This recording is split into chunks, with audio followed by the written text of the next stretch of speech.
नाज़रीन, आज दुनिया विटनेस कर रही है कि यह जंग कितनी खतरनाक होने जा रही है और इसके असरात जो वो बरह रास्त सबके ऊपर आने वाले हैं। और ऑयल की जो प्राइसेस हैं वो $100 को क्रॉस कर गई हैं, और ना सिर्फ $100 को क्रॉस कर गई हैं बल्कि ये एक $120 पर बैरल को जो है वो टच कर रही हैं। और जाहिर है कि वर्ल्ड इकोनॉमी इसके ऊपर जो अफोर्ड नहीं कर सकती है, और ये प्राइसेस यहां पर नहीं रुकने वाली हैं बल्कि ये $150 पर बैरल जाने वाली हैं, और फिर ये अगले 5-7-10 दिनों के अंदर $200 पर बैरल जो है उसको भी क्रॉस कर सकती हैं। सारे एक्सपर्ट जब उन्होंने वार्न किया था, जितनी भी जो वार्निंग्स थी इस जंग के हवाले से कि ये जंग डिस्ट्रक्टिव होगी, डेंजरस होगी, हॉरिफिक होगी, ये दुनिया की इकोनॉमी को हिला के रख देगी, वो तमाम के तमाम जो एस्टिमेट्स हैं वो दुरुस्त साबित हो रहे हैं और नुकसान उससे भी कहीं ज्यादा है। अब नाज़रीन, दुनिया की इकोनॉमी जब वो बाकायदा तौर पर शेक कर गई है, तज्जियों में नहीं, बाकायदा तौर पर जब वो शेक कर गई है, जो वर्ल्ड जो स्टॉक मार्केट्स हैं वो क्रैश कर गई हैं, जापान से लेकर साउथ कोरिया से लेकर India to Pakistan to Asia to Middle East to Europe, और जो अमेरिका की स्टॉक मार्केट है वो डिक्लाइन की है and it is about to crash. American stock market भी क्रैश कर सकती है, और अगले 24, 48, 72 घंटों के अंदर जो रिपोर्ट्स सामने आ रही हैं अमेरिका से कि अमेरिकन स्टॉक मार्केट में मेजर डिक्लाइन आया है और ये अबाउट टू क्रैश है, क्योंकि जो अमेरिकन स्टॉक मार्केट है वो कोई खला में नहीं है, वो उसकी इकोनॉमी और जो अमेरिकन इकोनॉमी है और ये सारी दुनिया के साथ जुड़ी हुई है ना, तो बाकी जब सारी दुनिया की क्रैश कर रही है तो डेफिनेटली, और $120 को जब वो ऑयल वहां पर टच कर चुका है, तो ये वो प्राइस है जो इस वक्त दुनिया पे कर रही है। सिर्फ किस लिए? क्योंकि इजराइल ने एक्सपैंड करना है। सिर्फ किस लिए? क्योंकि इजराइल को कोई रोक नहीं सकता और वेस्ट रोकना नहीं चाहता है, सिर्फ इसलिए। ये एंटिटी जो है वो कितना बड़ा ग्लोबल सिक्योरिटी थ्रेट है, दुनिया को इतना नुकसान पहुंच रहा है, और अभी ये आगाज है, और जो रीजन जो तबाही जो फेस कर रहा है, वो खुद G7 जो है वो हंगामी मीटिंग अगले कुछ घंटों के अंदर करने जा रहे हैं, क्योंकि जो ऑयल और गैस रिजर्व्स हैं वो बहुत थोड़े रहेंगे और ऑयल प्राइसेस बहुत ऊपर चली गई हैं। गार्डियन ने ये रिपोर्ट किया है कि बरतानिया के पास सिर्फ 2 दिन का गैस रिजर्व मौजूद है, सिर्फ 48 आवर्स का। उसके बाद जब वो क्या होगा, और प्राइसेस भी ऊपर हैं, रिजर्व भी खत्म हो रहे हैं और प्राइसेस जब वो आसमान को छू रही हैं। अच्छा, अब इसी दरमियान जो बहुत ही खौफनाक चीज है, एक तो यह है ना कि दुनिया की इकॉनमी हिल गई, और दुनिया की इकॉनमी हिलने का क्या मतलब? इसका मतलब दुनिया में क्योस बढ़ेगा, इन्फ्लेशन बढ़ेगी, गुर्बत बढ़ेगी, दुनिया की गवर्नमेंट्स डिस्टेबलाइज हो सकती हैं, और बहुत सारे बिजनेसेस जो इस क्योस के अंदर, क्राइसिस के अंदर डैमेज डिस्ट्रॉय हो जाएंगे, वो दोबारा उठ नहीं सकेंगे, जिससे जॉब्स जो है वो ज़ाहिर बेरोजगारी पैदा होगी और जॉब्स का खात्मा होगा। तो ये एक लॉन्ग टर्म कॉन्सिक्वेंसेज हैं, और अब से आगे हर गुजरता दिन जब वो दुनिया को hundreds of billions of dollars cost करने वाला है, क्योंकि हीट जो है वो सारी दुनिया तक पहुंच गई है। तो अब से आगे अगर ये जंग जारी रहेगी तो एक एक दिन जो है वो दुनिया पर बहुत भारी पड़ने वाला है, और there is no immediate sign of collapse in Iran अगले 4-5-7 दिनों में कोलैप्स करने वाला है, ऐसा तो कोई साइन है नहीं। तो क्या ये दुनिया अब ये जैसे सेंटकॉम कह रहा है कि वो तो 100 दिन जंग चलाएगा और 6 महीने चलाएगा, तो क्या ये ऐसा होने जा रहा? तो ये दुनिया पर प्रेशर तो बहुत आ चुका है। अब ये प्रेशर किस तरह से ट्रंप के ऊपर चैनलाइज होता है, ये बहरहाल हमने देखना है। यहां पर जो जंग है वो इंतहाई खौफनाक हो चुकी है, जब से इसराइल ने जो ईरान के ऑयल इंफ्रास्ट्रक्चर है उसके ऊपर अटैक्स किए हैं, उसके बाद जंग जो वो इंतहाई खौफनाक हो गई है। सीधी ये नस्लकुशी है जो ईरान के ऊपर मुसल्लत की जा रही है। They can not fight a real war. हमने गजा में भी देखा है, एक छोटी सी हमास के साथ भी वो एक रियल वॉर नहीं लड़ सके, जिसमें आर्मी से लड़ती हैं। प्रॉपर डेलिबरेटली सिविलियंस को जब वो उनके ऊपर जेनोसाइड की गई है। यही काम लेबनान में हुआ है और यमन में हुआ है, और अब जो है वो ईरान के अंदर हो रहा है। जब वो एक रियल वॉर नहीं लड़ सकते, भाई मिलिटरीली अटैक करें ना, मिलिट्री को जाकर लड़ें, तो डेलिबरेटली सिविलियन इंफ्रास्ट्रक्चर को निशाना बनाया जा रहा है। सबसे खौफनाक बात है ये ऑयल। इस ऑयल को सिर्फ ये ना समझे कि इकोनॉमिक लॉस हो रहा है, ये जो इसका जो दूसरा पहलू है वो सबसे ज्यादा खतरनाक है, वो है कि ये बाकायदा एक केमिकल वॉरफेयर है। अब एक बार फिर ईरान के जो ऑयल है उसके ऊपर अटैक किया गया है, तो गहरे काले बादल जो हैं वो देखे जा रहे हैं। अब वहां पर बीबीसी ने इसको लिखा कि रात को दिन है और दिन को रात है, यानी वहां पर इतने बड़े आग के शोले हैं कि रात को दिन नजर आ रहा है, इतने आग के शोले हैं, इतनी रोशनी आग की जो है ना हर तरफ, और दिन को क्या है कि रोशनी नहीं है, वो बादल ढके हुए काले सियाह बादल। और इसके साथ बाकी हमसाया मुल्कों के ऊपर होने वाले Armenia, Azerbaijan, Afghanistan, northern Pakistan, इस हवाले से रिपोर्ट सामने आ रही हैं कि ये जो वहां पर ये जो केमिकल्स हैं ये फ्लो करते करते ये इन तमाम मुल्कों के अंदर जब वो दाखिल हो सकते हैं। और जो ईरान के लोग हैं उन्होंने बाकायदा अपनी स्किन जो है वो जलती हुई जो है वो देखी है, मतलब बाकायदा उनको जलन जो वो फील हो रही है। और ये केमिकल्स हैं, मैंने कल भी आपको तफसील में बताया था कि ये कितना नुकसान कर सकते हैं। ये बड़ी खौफनाक बात है। दैट मीन्स कि ये मिडिल ईस्ट तो भरा पड़ा है ऑयल इंफ्रास्ट्रक्चर से, तो एक तरफ दुनिया की इकोनॉमी इन शोलों के अंदर भस्म हो रही है और दूसरी तरफ इसका जो ये पहलू है वो सबसे ज्यादा खतरनाक है। तो अगर बाकी रीजन के अंदर ये मामलात होते हैं और इजराइल फॉल फ्लैग की भी तैयारी कर रहा है तो उसके बाद क्या होगा? आप सोचिए कि किसी और मुल्क के अंदर, मिडिल ईस्ट के किसी मुल्क के अंदर इस तरह से कोई अटैक हो जाता है और उसको फिर ईरान के ऊपर डाल दिया जाता है तो उसके बाद क्या होगा? तो ये नेतन्याहू और इजराइल जो है ये एक मुकम्मल आलमी जंग ओआईसी वर्ल्ड पर मुसल्लत कर चुका है और बुनियादी गोल्स यही हैं कि ईरान के ऊपर बाकी मुल्कों को लड़वाना है, पाकिस्तान को, सऊदी अरेबिया को, आज़रबाईजान को, तुर्की को, ये फॉल्स फ्लैग करके ये सारा कुछ जो करना है। तो इंतहाई खौफनाक सूरत हाल है। अब बहरीन के अंदर जो ऑयल रिफाइनरी है वो हिट हुई है और वहां पर जब वो आग लगी है, ठीक है ना, और उसके बाद बहरीन ने फौरी तौर पर अपनी ऑयल प्रोडक्शन जो बंद कर दिया है। कुवैत में बड़ा मैसिव अटैक हुआ है जो अमेरिकी बेसेस हैं और उन कुवैत ने अपनी जो ऑयल प्रोडक्शन है वो बंद कर दी है। तो अब स्ट्रेट ऑफ हॉर्मुज़ तो छोड़े ना, वो खुला है या बंद है।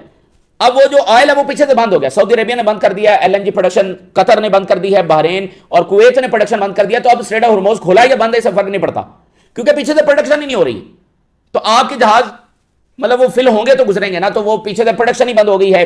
अब वो कोई जहाज गुजरे ना गुजरे, इससे बढ़कर बात यह है कि वो फिल ही नहीं हो सकता, समझ। और कतर ने ये कहा है कि हमें एलएनजी की प्रोडक्शन दोबारा शुरू करने के लिए भी 2 से 3 हफ्ते चाहिए होंगे अगर अभी जंग रुक जाए। ये 3-4 दिन पहले उनका बयान था। तो ये ऑयल वाला मामला सबसे ज्यादा खतरनाक है। उसके नतीजे में जो केमिकल्स फैल रहे हैं हवा के अंदर, ये सीधी नस्लकुशी है जो इसराइल की जानब से ईरान के ऊपर जब मुसल्लत की जा रही है। चूंकि उन्होंने सीखा यही है, उन्होंने किया यही है। एक आर्मी होती है ना, जंगी मशकें कर रही होती है, फिर वो उसको बैटलफील्ड में जाकर अप्लाई करती है जो सीखा होता है। तो ये तो ईरान जंग से पहले क्या कर रहे थे? गजा में नस्लकुशी कर रहे थे। तो अब वही टैक्टिक्स आते हैं, अस्पतालों के ऊपर बमबारी करना, सिविलियन इंफ्रास्ट्रक्चर के ऊपर बमबारी करना, स्कूलों के ऊपर बमबारी करना, मैक्सिमम तबाही मचाना सिविलियंस के ऊपर ताकि एक ऐसा पेन इनको ऐसी तकलीफ दी जाए। और जब वो ईरान को सब्जुगेट करने में फेल हैं तो मुकम्मल डेथ एंड डिस्ट्रक्शन जो है वो उन पर इंपोज कर रहे हैं। अब आप जरा अगली खबर देखिए और मिडिल ईस्ट के ममालिक जब इससे सबक सीखे। अमेरिका ने सऊदी अरेबिया से अपनी एम्बेसी खाली करने का फौरी तौर पर ऑर्डर दिया। ये पहला वॉर टाइम इवैक्यूएशन है जो किया जा रहा है एम्बेसीज का, और वो भी सऊदी अरेबिया से। तो ये अमेरिका है जिसने इन मुल्कों को प्रोटेक्ट करना था, ये खुद यहां से निकल रहा है और इन मुल्कों को जंग में धकेल कर खुद निकल रहा है। और कुवैत के ऑफिशियल ने कहा कि हमें तो ऐसा लग रहा है कि हम अमेरिका को प्रोटेक्ट कर रहे हैं ना कि अमेरिका हमें प्रोटेक्ट करे, क्योंकि अमेरिकी फौज जो कुवैत में और कुवैत में तो इनकी आर्मी की एम्बेसी है, सॉरी आर्मी की जो हेडक्वार्टर है वो कुवैत में है, इसलिए इनकी सबसे ज्यादा जो कैजुअलिटीज हुई है वो कुवैत के अंदर हुई। तो कुवैत के ऑफिशियल ने कहा कि ये तो हमारा एयर डिफेंस है जो इनको बचा रहा है, ये हमें नहीं बचा रहे। और ये ममालिक देख रहे हैं कि इसराइल को बचाने के लिए अमेरिका अपनी तमाम सलाहियतें जो इस्तेमाल कर रहा है, इन मुल्कों को नहीं बचा रहा जिनको सबसे ज्यादा वसाइल अमेरिका ने लिए हैं। अब सबसे बड़ा नाज़रीन चैलेंज यहां पर यह है कि इन गल्फ कंट्रीज की जो इकोनॉमी है वो भी अमेरिका के साथ जुड़ी हुई है, क्योंकि ये जो ऑयल के जरिए जो पैसे कमाते हैं उसका मेजर जो इन्वेस्टमेंट है वो अमेरिका में ही ये करते हैं। तो ये तो मतलब इंतहाई कंप्लेक्स मामला है।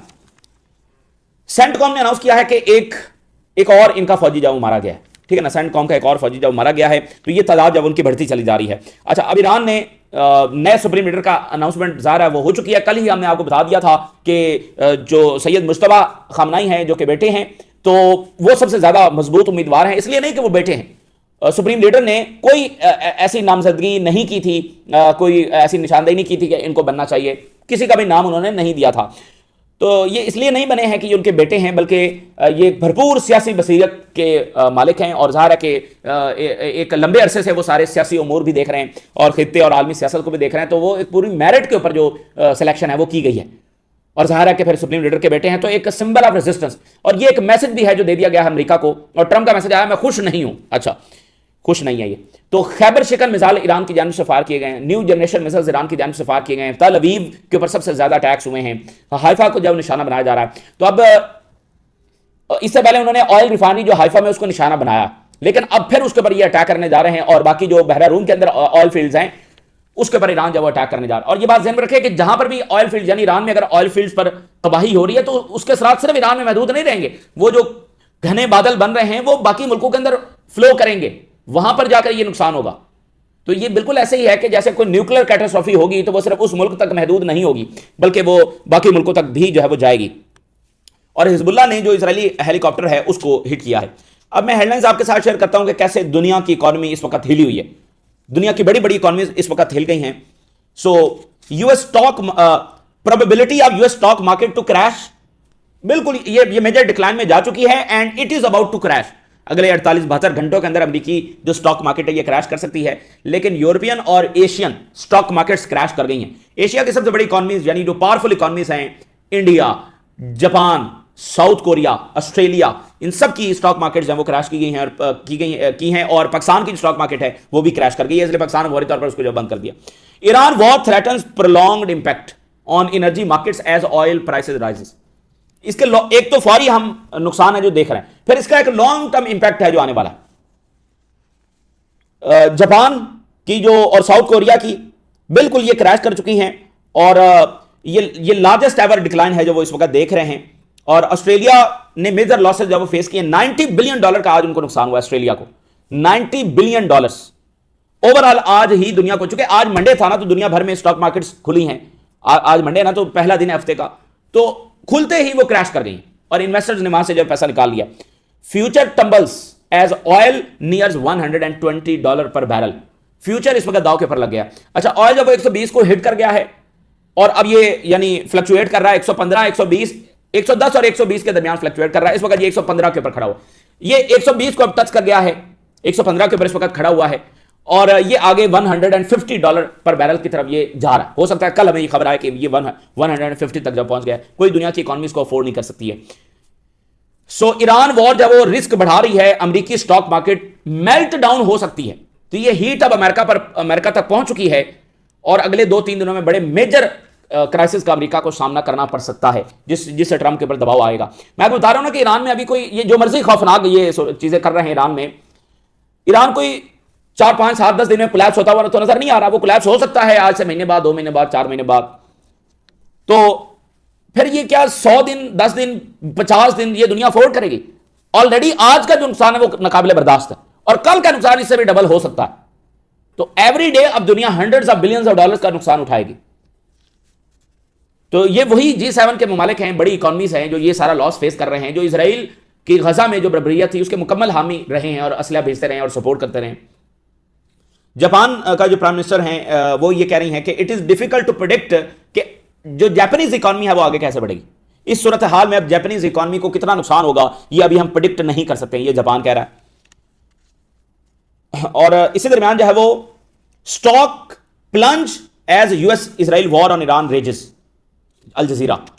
अच्छा, रॉयटर ये बता रहा है कि ऑयल जो है वो 25% जब ऊपर चला गया है, गोल्ड जो है वो ड्रॉप हुआ है और Iran war jolts global commodity market, मतलब इसने ग्लोबल जो मार्केट है उसको पूरी तरह से शेक करके रख दिया है। अनप्रेडिक्टेबिलिटी है, क्या चीज क्या होगी, क्या मुस्तकबिल है, अनप्रेडिक्टेबिलिटी है। और बिजनेस के लिए सबसे बड़ी नुकसानदेह चीज ही ये अनप्रेडिक्टेबिलिटी है कि आगे भाई होगा क्या, ये सबसे ज्यादा मसला होता है। Asian stock markets plunge as oil surge to $110 पर बैरल। एशियन मार्केट को सबसे ज्यादा आज नुकसान हो रहा है। अच्छा, G7 की हंगामी मीटिंग आज अगले कुछ घंटों में होने जा रही है और इसमें वो डिस्कस करने जा रहे हैं जो स्टॉक मार्केट क्रैश कर रही है, जो उनकी इकॉनमी का सत्यानाश हो रहा है, इसको वो डिस्कस करने जा रहे हैं। और इसमें एक और बड़ी इंपॉर्टेंट चीज है, G7 के पास ऑयल रिजर्व है और वो उन्होंने रखा हुआ है क्राइसिस के लिए। ये 300 से 400 मिलियन बैरल ऑयल है जो उन्होंने स्टॉक करके रखा हुआ है। ये G7 ममालिक का है कि अगर कोई ऐसा दुनिया में क्राइसिस आ जाता है तो वो इसको इस्तेमाल कर सके और मार्केट को जो है वो स्टेबलाइज कर सके। तो G7 आज इसको जो वो यानी ऑथराइज करने जा रहा है कि इस स्टॉक में से जब वो ऑयल इस्तेमाल किया जा सके। ये है 300 से 400 मिलियन बैरल ऑयल, ठीक है ना, जो G7 ममालिक के लिए। लेकिन अब इसमें सवाल यह है कि G7 ममालिक जो हैं ये इनका पर डे कंजम्पशन कितनी है, यानी ये तो काफी ऑयल है ना, ये किसी एक मुल्क के लिए काफी ऑयल है, मतलब वो महीने इसको जब वो लेकर चल सकता है। लेकिन ये तो G7 का ऑयल है ना इन टोटल, तो G7 की कंजम्पशन कितनी है? 30 से 40, 30 से 32, 35 मिलियन बैरल जो है वो पर डे की कंजम्पशन है। यानी कि ये जितना उनके पास स्टॉक है ये 8 दिन के लिए इनफ होगा, 10 दिन के लिए होगा, बस इतना ही। और ये मुल्क अफोर्ड नहीं कर सकते कि ये अपने रिजर्व को यानी खत्म होने के करीब भी मामला जाए कि अब हमारे पास सिर्फ 48 घंटों का रह गया। ये ऐसे मुल्क नहीं चलते, ऐसे बड़ी इकॉनमीज नहीं चलती। ये अपने स्टॉक को खाली करने के करीब भी नहीं लेकर जा सकते। ये 2-3 दिन तो इस्तेमाल कर सकते हैं, लेकिन ये उसको खाली नहीं कर सकते। ये बिल्कुल खाली हो गया तो फिर देखी जाएगी, ऐसा नहीं ये कर सकते। उसके बाद क्या देखी जाएगी, समझ रहे हैं? तो इसलिए अब ये बड़ा बड़ा नाजुक मरहला आ गया है। अब अगले 72 घंटे इस हवाले से फैसला कुन साबित होंगे। या तो मामला बिल्कुल एक्सप्लोड हो जाएगा और दुनिया में तबाही तबाही होगी, हर तरह की तबाही होगी, या फिर जो है वो दुनिया होश के नाखून लेगी, यानी कि ट्रंप होश के नाखून लेगा और दुनिया उसके ऊपर दबाव डालेगी और इस तबाही को रोका जाएगा। और ये जंग एक लाहासिल जंग है और सिर्फ इसलिए मुसल्लत की गई है कि इसराइल को एक्सपैंड करना, इसके अलावा इसका कोई मकसद नहीं है। कोई जरूरत नहीं है दुनिया को ये कीमत चुकाने की, कोई दुनिया को जरूरत नहीं है ये क्राइसिस फेस करने की। जो असल ग्लोबल सिक्योरिटी थ्रेट है, जो इस फसाद की जड़ है, उसको रोकना ये दुनिया के लिए नागुजीर हो चुका है। गार्डियन ने कहा है कि ग्रेट ब्रिटेन के पास सिर्फ 2 दिन की गैस स्टोरेज रह गई है, तो अब बर्तानिया 2 दिन के बाद जब वो क्या करेगा। और अगर ये अमेरिका से लेते भी हैं तो वो उसकी प्राइसेस बहुत हाई हैं, प्राइसेस बहुत हाई हैं, इन्फ्लेशन ज़्यादा जो है वो ऊपर जाएगी और इकॉनमी हिली हुई है, स्टॉक मार्केट जो है वो क्रैश कर रही हैं, तो ये काम चलेगा नहीं। अच्छा, उधर से ईरान जो है वो आगे से रिस्पॉन्ड कर रहा है। अच्छा, जो इन्होंने ताज़ा तरीन मजीद हमले ईरान पर किए हैं, उनके ऑयल इंफ्रास्ट्रक्चर के ऊपर किए हैं और वही मनाजिर दोबारा से देखे जा रहे हैं। आसमान जो है वो बादलों से ढका हुआ है और ये बहुत ही सफाकियत है जो ईरान के ऊपर मुसल्लत की जा रही है, सिर्फ इसलिए कि ईरान सब्जुगेट नहीं हो रहा है, सिर्फ इसलिए कि ईरान में ये अपने मकासद अचीव नहीं कर पा रहे हैं। तो अब ये सीधी सीधी नस्लकुशी है जो ईरान के ऊपर मुसल्लत की जा रही है। कलेक्टिव पनिशमेंट है जो ईरान के लोगों को दी जा रही है। ये ईरान के लोगों की आज़ादी है जो इसराइल उनको देने आया। लेकिन ये बात बहुत खौफनाक है, ये किसी भी मुल्क में ये वाक़या हो सकता है। तो ये न्यूक्लियर लाइक डिस्ट्रक्शन है जो इस वक्त हो रही है। और न्यू जनरेशन खैबर शिकन मिसाइल जब ईरान ने इस्तेमाल किया, तल अवीव को सबसे ज्यादा निशाना बनाया है। तल अवीव को देखें, इसराइल को कोई फर्क नहीं पड़ता कि ईरान में क्या तबाही आ रही है, उसमें मोरालिटी का कोई क्वेश्चन नहीं। इसराइल को कोई फर्क नहीं पड़ता कि स्ट्रेट ऑफ हॉर्मुज़ बंद है, इसराइल को कोई फर्क नहीं पड़ता कि दुनिया की मार्केट्स क्रैश कर रही है, इसराइल को फर्क नहीं पड़ता दुनिया में इन्फ्लेशन है। ये सारा फर्क पड़ता है अमेरिका को। इसराइल को फर्क पड़ेगा अगर इसराइल का मुंह तोड़ा जाएगा, इसराइल को फर्क पड़ेगा अगर तल अवीव का हुलिया बिगाड़ा जाएगा, इसराइल को फर्क पड़ेगा अगर इसराइल की लीडरशिप को हिट किया जाएगा। तो ये इसराइल को अगर आप हिट करेंगे तो इसराइल को फर्क पड़ेगा। इसके अलावा अमेरिका को बाकी तमाम फैक्टर्स मुतासर कर रहे हैं और अमेरिका को ज़ाहिर मजबूर होना पड़ेगा, क्योंकि वो देखें ईरान को वो तबाह बर्बाद तो कर सकता है, लेकिन अब एवरी डे की कॉस्ट है। और जो जो ये दिन गुजरते चले जाएंगे, अमेरिका अपनी ताकत को आधा करता चला जाएगा, अमेरिका अपनी ताकत को डैमेज करता चला जाएगा। और जब वो इस जंग से निकलेगा, चाहे वो ईरान को तबाह कर चुका हो, उसकी अपनी ताकत जब वो इससे भी आधी जब वो हो चुकी होगी और वो सुपर पावर का जो उसका स्टेटस है वो डैमेज हो चुका होगा। और अमेरिकी सियासत जो इसके जो असरात अमेरिकी सियासत पर आएंगे वो इससे अलग है, और जो लॉन्ग टर्म कॉन्सिक्वेंसेस हैं वो अलग हैं। तो ये अमेरिका के लोगों को ज़ाहिर है कि वो वहां पर प्रेशर एक है, लेकिन मजीद प्रेशर जब वो डालने की जरूरत है। अच्छा, अब इसी दरमियान जब वो ईरान ने जो इसराइल के अंदर उनकी सबसे बड़ी बेस है जो अमेरिका इस्तेमाल कर रहा है, उसको सबसे ज्यादा ईरान निशाना बना रहा है। पिछले 24 घंटों में उस पर काफी अटैक किए गए और ये ताज़ा तरीन अटैक भी उस पर किया गया है। ड्रोन्स और खैबर शिकन मिसाइल ये सारे इस्तेमाल किए गए। ये बड़ा हैवी मिसाइल है जो ईरान इस्तेमाल कर रहा है। और अगले चंद घंटों के अंदर और अगले 1-2 दिन के अंदर ईरान के जो हमले हैं उनमें शिद्दत और ज्यादा जो बढ़ने जा रही है। IRGC pound US base in Kuwait with missile barrage swamps of drones. अच्छा, कुवैत के ऊपर बहुत बड़े हमले ईरान ने किए हैं इसी नई वेव के अंदर, जिसमें ड्रोन्स बहुत ज़्यादा इस्तेमाल किए गए, बैलिस्टिक मिसाइल इस्तेमाल किए गए और जो कुवैत के अंदर अमेरिकी हेलीकॉप्टर बेस है उसको निशाना बनाया गया। और जो यहाँ पर ऑयल डिपोज हैं जो अमेरिकी रिफ्यूल टैंकर्स इस्तेमाल कर रहे हैं उसको निशाना बनाया गया है, यानी जो अमेरिकी इंफ्रास्ट्रक्चर है उसको मेजरली जो डैमेज किया जा रहा है। ये बहुत बड़ा हमला उन्होंने यहाँ पर किया है। मैसिव फायर भी वहां पर देखी गई है ये ऑयल डिपोज के ऊपर, यानी वो ईरान वाली वो उस तरह का मामला नहीं है। ये जो एयरपोर्ट्स के ऊपर बेसिस के ऊपर जो डिपोज लगे हुए हैं जहां से फ्यूल टैंकर्स ऑयल भर रहे हैं, इसको बुनियादी तौर पर जो डैमेज किया गया है। तो black smoke still pluming from the site visible from the long distance. तो कुवैत जैसे मुल्क में भी गहरे घने जो धुआं है वो देखा जा सकता है, धुआं उठता हुआ वो दूर से भी देखा जा सकता है। ऑयल डिपोज के ऊपर वहां भी अटैक हुआ है। तो किसी अगर बड़ी ऑयल साइट के ऊपर अटैक हो जाता है जैसे ईरान में हुआ है तो उसके बाद क्या होगा। अच्छा, ईरान में ये ऑयल को इसलिए डिस्ट्रॉय कर रहे हैं कि ईरान का जो रेवेन्यू जनरेट होता है वो यहीं से होता है, तो ताकि ईरान के लिए एक लॉन्ग टर्म कॉन्सिक्वेंसेज हों, गुर्बत, क्योस, क्राइसिस, लोग इंतहाई मुश्किल तरीन जिंदगी में चले जाएं और अल्टीमेटली जब बगावत कर दें, उनकी हालत को इंतहाई काबिल रहम बनाया जाए। तो बहरीन के अंदर उनकी जो सबसे बड़ी ऑयल रिफाइनरी है वहां पर आकर कुछ डैमेज हुआ है, कुछ आग भी वहां पर लगी है, मतलब मुकम्मल वो डिस्ट्रॉय नहीं हुई लेकिन वहां पर ये डैमेज हुआ है और दर्जनों वहां पर जख्मी भी हुए हैं। और बहरीन ने फौरी तौर पर जो ऑयल प्रोडक्शन है उसको जब वो बंद कर दिया है। ये मामला भी बड़ा खतरनाक है। और हिजबुल्लाह ने इजरायली हेलीकॉप्टर्स को हिट किया है। एक बार फिर जो इजरायली हैं वो लैंड करना चाह रहे थे लेकिन हिजबुल्लाह ने आगे से फिर कन्फ्रंट किया। अमेरिका ने सऊदी अरेबिया से में अपनी एम्बेसी जो है फौरी इवैक्यूएशन का ऑर्डर दिया।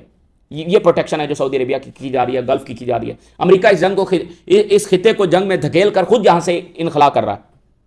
तो इसलिए ईरान ने कहा कि अब वो इकोनॉमिक इंटरेस्ट को निशाना बनाएंगे, क्योंकि ये तो तेजी के साथ यहां से इनखला कर रहे हैं, तो अमेरिका डैमेज कैसे होगा। तो अब इकोनॉमिक इंटरेस्ट, और खासकर जो ईरान के ऑयल के ऊपर अटैक किया गया है उसके बाद ईरान ने यह कहा कि हम इकोनॉमिक इंटरेस्ट को निशाना बनाएंगे। सेंटकॉम कह रहा है कि हमारा एक और जो फौजी है वो मारा गया है, और इसराइल धमका रहा है कि नया जो सुप्रीम लीडर है ईरान का, इसको भी निशाना बनाया जाएगा। तो ये जनाब इस वक्त की ताज़ा तरीन डेवलपमेंट्स है जो आपके साथ शेयर किया हमने। राज रुका करें, इजाज़त दीजिए, अल्लाह हाफिज़।